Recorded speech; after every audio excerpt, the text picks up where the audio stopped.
Hello everyone, welcome to stock market training. हमने हमारे पिछले वीडियो में सीखा types of preferences, difference between them.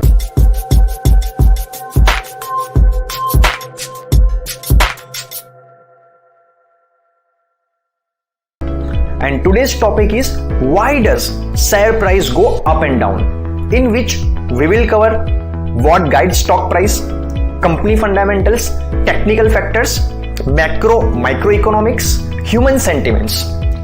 तो पहले हम समझते हैं कि कोई भी कंपनी के शेयर की प्राइस अप डाउन होती क्यों है। ये टॉपिक मैं पहले वाले एक वीडियो में ब्रीफ में डिस्कस कर चुका हूं कि वो डिपेंड करता है purely demand and supply rule के ऊपर। आप स्टॉक मार्केट को एक नॉर्मल बाजार की तरह समझ सकते हो। जिसकी डिमांड ज्यादा होगी और सप्लाई कम होगी, लोग उसके लिए ज्यादा पैसे पे करने को तैयार हो जाएंगे, और जिसकी डिमांड कम है और सप्लाई ज्यादा है, वो प्राइस उसकी डाउन जाएगी।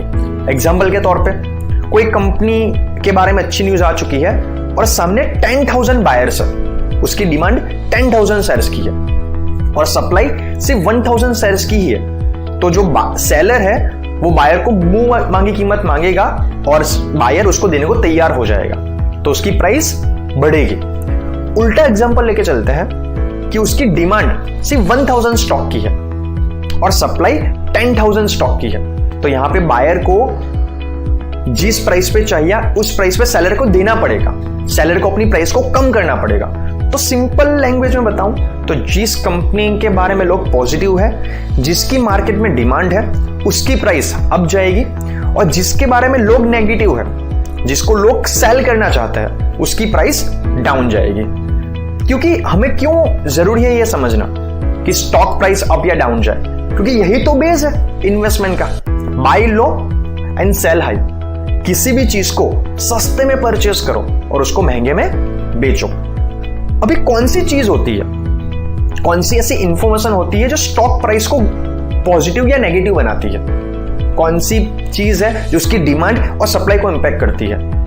कौन सी ऐसी इंफॉर्मेशन है? देखिए, पहले के जमाने में 15-20 साल पहले इंफॉर्मेशन बहुत कम हुआ करती थी, तो जिनके पास प्रॉपर इंफॉर्मेशन है वो स्टॉक मार्केट के किंग बन सकते थे। आज का समय पूरा उल्टा बन चुका है। आज इंफॉर्मेशन का ओवरफ्लो हो चुका है। हमें इंफॉर्मेशन न्यूज चैनल्स में, न्यूज़पेपर में, सोशल मीडिया पे कहीं पर भी मिल सकती है, मैगजीन्स के अंदर, कहीं आर्टिकल्स के अंदर, ब्लॉग्स के अंदर।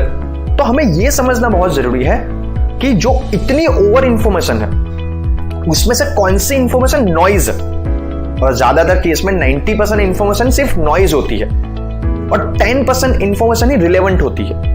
तो हमें जो पता है क्या वो रिलेवेंट है, क्या वो नॉइज है, हम ये कैसे पता कर सकते हैं, और कौन सी इंफॉर्मेशन एक्चुअली में बहुत जरूरी होती है। तो हमें राइट इंफॉर्मेशन कहां से मिल सकती है? कंपनी का एनुअल रिपोर्ट जो कंपनी एवरी ईयर डिक्लेयर करती है। अब ये पॉइंट को भी समझिएगा कि जो भी कंपनियां स्टॉक एक्सचेंज पे लिस्टेड है वो सारी कंपनियां पब्लिक लिमिटेड होती है। पब्लिक का भी उसमें एक हिस्सेदारी होती है। पब्लिक भी उस कंपनी के एक ओनर कहे जाते हैं। तो हर कंपनी के प्रमोटर्स को, मैनेजमेंट को एवरी ईयर एक एक पैसे का हिसाब देना पड़ता है पब्लिक को, कि जो हमारे पास पैसा आया हमने उसको कैसे यूज किया, कितना हमारा प्रॉफिट हुआ, कितना हमारा लॉस हुआ। तो एनुअल रिपोर्ट बहुत इंपॉर्टेंट होती है शेयर की प्राइस को गाइड करने के लिए। उसके अलावा क्वार्टरली रिपोर्ट, हर 3 महीने में कंपनी अपना रिपोर्ट देती है। कंपनी का कोई कोर्ट केस चल रहा है, उसका रिजल्ट कैसा आ रहा है, ये इंफॉर्मेशन भी स्टॉक प्राइस को बहुत ज्यादा इन्फ्लुएंस करती है। कंपनी की press releases, news stories, company की कुछ डीलिंग्स के बारे में न्यूज अगर आ रही है, वो भी एक पॉजिटिव इंफॉर्मेशन होती है। सोशल मीडिया पे लोग कैसी बातें कर रहे हैं उस कंपनी के बारे में, मार्केट में बज़ कैसा है। तो ये सारी कुछ इंफॉर्मेशन है जो हमारे लिए बहुत इंपॉर्टेंट है शेयर की प्राइस को जज करने के अंदर। तो चलिए अभी हम ऐसे 4 फैक्टर समझते हैं कि जो एक्चुअल में सबसे इंपॉर्टेंट होते हैं। पहला फैक्टर, कंपनी फंडामेंटल्स। जनरली ये कोई इंसान कब चेक करता है कि जब उसे उस कंपनी में लॉन्ग टर्म के लिए इन्वेस्टमेंट करना है, क्योंकि आप जिस कंपनी में हिस्सेदारी लेना चाहते हो, जिस कंपनी के शेयर बाय करना चाहते हो, वो कंपनी फंडामेंटली कैसी है।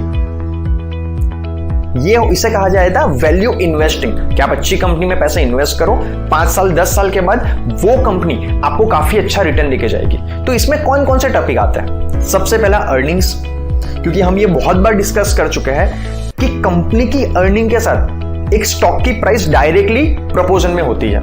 कंपनी की अर्निंग्स बढ़ेगी तो स्टॉक की प्राइस भी बढ़ेगी।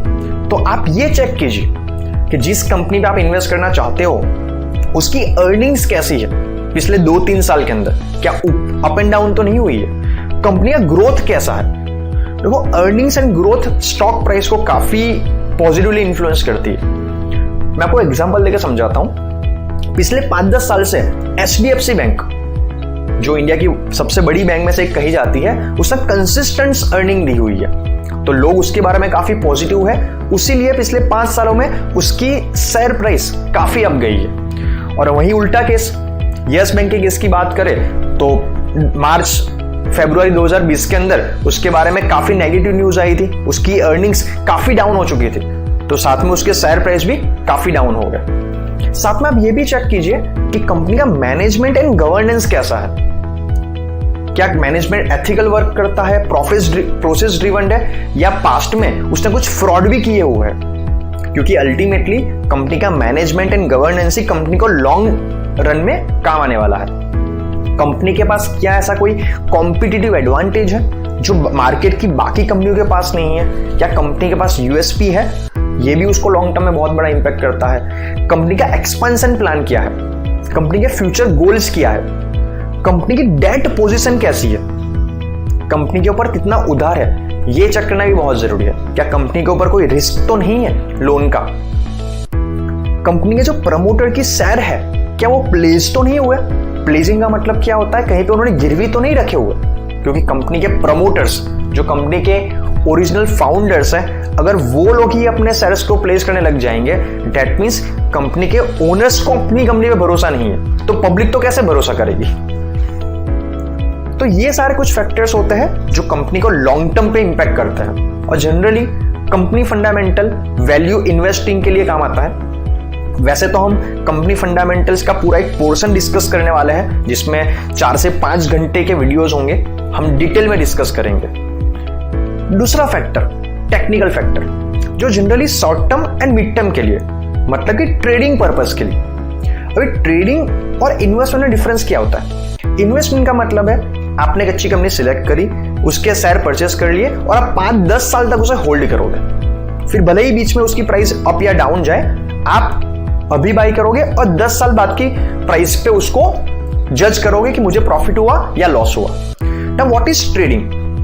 हम ये चीज तो समझ चुके हैं कि मार्केट एक वेव की तरह मूव करता है, तो आप एक ही कंपनी के स्टॉक को बार बार बाई और सेल करते हो। जब उसकी प्राइस गिरती है तब उसको बाई कर लेते हो, जब प्राइस हाई जाती है तब उसको सेल कर देते हो, वापस से प्राइस गिरती है तो बाई कर लेते हो, हाई जाती है तो सेल कर देते हो। इसे बोला जाता है ट्रेडिंग।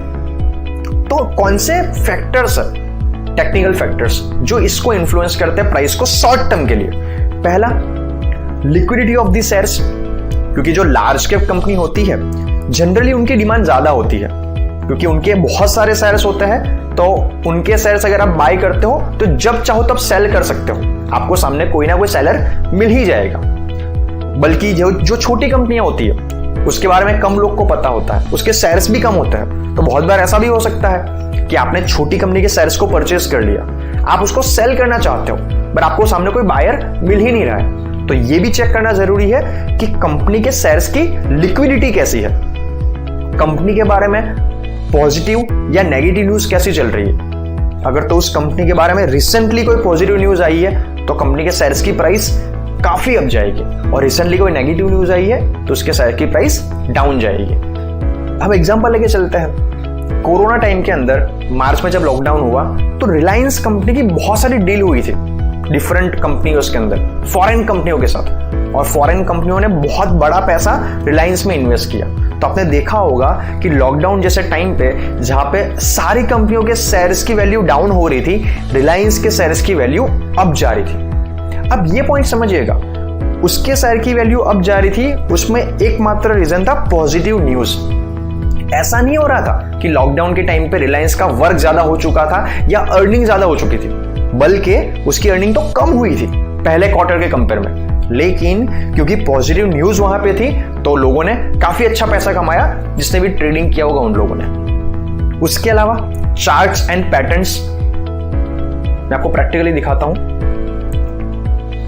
ये हो गए कंपनी के चार्ट एंड पैटर्न। ये रिलायंस का, ये कंपनी कौन से ब्रेकआउट्स दे रही है, अलग अलग मूविंग एवरेजेस होते हैं, कंपनी के डिलीवरी परसेंटेज कैसे है, वो सारे फैक्टर्स हम डिटेल में हमारे आने वाले पोर्शन में डिस्कस करने ही वाले हैं। Charts and patterns, volume breakouts कैसे है, मूविंग एवरेजेस, ये सारे कुछ फैक्टर्स होते हैं जो स्टॉक को short term and mid term के लिए इन्फ्लुएंस करते हैं। उसके अलावा मैक्रो एंड माइक्रो इकोनॉमिक, जो शॉर्ट टर्म और लॉन्ग टर्म दोनों तरीके से एक स्टॉक को इन्फ्लुएंस कर सकते हैं, जिसमें पहली चीज आती है सोशियो पॉलिटिकल स्टेबिलिटी, कि गवर्नमेंट जो बनी है क्या वो स्टेबल है या नहीं है। आपने हमेशा देखा होगा कि जब 2014 के अंदर मोदी गवर्नमेंट बनी थी विद द फुल मेजोरिटी, तो स्टॉक मार्केट काफी अप गया था। वही सेम हुआ था 2004 के अंदर, जब कांग्रेस गवर्नमेंट, यूपीए गवर्नमेंट बनी थी, तब भी स्टॉक मार्केट पॉजिटिवली इन्फ्लुएंस हुआ था। गवर्नमेंट पॉलिसीज कैसी है, जो गवर्नमेंट पॉलिसी ला रही है क्या वो बिजनेस फ्रेंडली है या बिजनेस को नेगेटिवली इंपैक्ट करे, ऐसी है। जनरली जो गवर्नमेंट प्रो बिजनेस होगी, बिजनेस फ्रेंडली होगी, उसके आने के बाद शेयर्स की प्राइस में पॉजिटिव मूवमेंट हमेशा आता है। उसके अलावा इंडियन एंड वर्ल्ड इकोनॉमी कैसी चल रही है, क्योंकि आज के जमाने में सारी की सारी इकोनॉमीज इंटरकनेक्टेड है। इंडिया अपने सॉफ्टवेयर्स को यूएसए में, यूरोप में सेल करता है, चाइना अपने प्रोडक्ट्स को पूरे वर्ल्ड में सेल करती है, तो डेफिनेटली एवरी कंट्री की इकोनॉमी इंटरकनेक्टेड है। उसके अलावा इन्फ्लेशन कैसा चल रहा है, ये चीज भी बहुत इंपॉर्टेंट होती है। कॉम्पिटिंग इन्वेस्टमेंट कैसे है, कि अगर तो स्टॉक मार्केट के बारे में लोग नेगेटिव है या कंफ्यूज्ड है, तो वो अल्टरनेटिव रिसोर्स ढूंढेंगे इन्वेस्टमेंट का। लोग रियल एस्टेट में इन्वेस्ट करना स्टार्ट कर देंगे, गोल्ड में इन्वेस्ट करेंगे, जैसा हुआ था आपने हमारे पिछले वीडियो में देखा होगा 1992 में स्कैम हुआ था हर्षद मेहता का। फिर 7-8 साल तक मार्केट 3-4 हजार की रेंज में ही रहा था, उसे बहुत टाइम लग गया वापस से लोगों का भरोसा जीतने के अंदर। उसके अलावा बहुत ही इंपॉर्टेंट पॉइंट जो बहुत ही अनप्रेडिक्टेबल भी है, ह्यूमन सेंटिमेंट। लोग उसके बारे में कैसा सोच रहे हैं या न्यूज के बारे में लोग कैसा रिएक्शन दे रहे हैं। इसमें सबसे पहली चीज आती है इंफॉर्मेशन एसिमेट्रिक, क्योंकि बहुत बार ऐसा हो सकता है कुछ इंफॉर्मेशन मेरे पास है, कुछ आधी इंफॉर्मेशन किसी और के पास है, उनको आधा पता है, तो मेरे पास जो इंफॉर्मेशन है पहले तो वो पूरी नहीं है, और उस इंफॉर्मेशन पे मैं कैसा रिएक्शन दे रहा हूं, ये बहुत इंपॉर्टेंट रहता है। एंड दूसरा, different reaction on same information.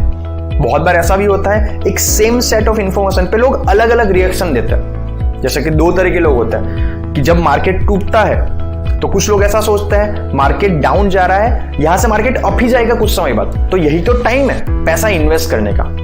और कुछ लोग उल्टा सोचते हैं कि मार्केट डाउन जा रहा है, यहां से और बहुत ज्यादा गिरेगा, तो जितना प्रॉफिट मिल रहा है या थोड़े छोटे मोटे लॉस के अंदर उसे सेल कर दो। तो ये कुछ डिफरेंट पॉइंट्स थे जिसको हमने डिस्कस किया कि जो शेयर प्राइस को इंपैक्ट करते हैं। तो आज के वीडियो में इतना ही। आज के वीडियो में हमने सीखा what kind of information is necessary to judge price movement and how this information influences stock price.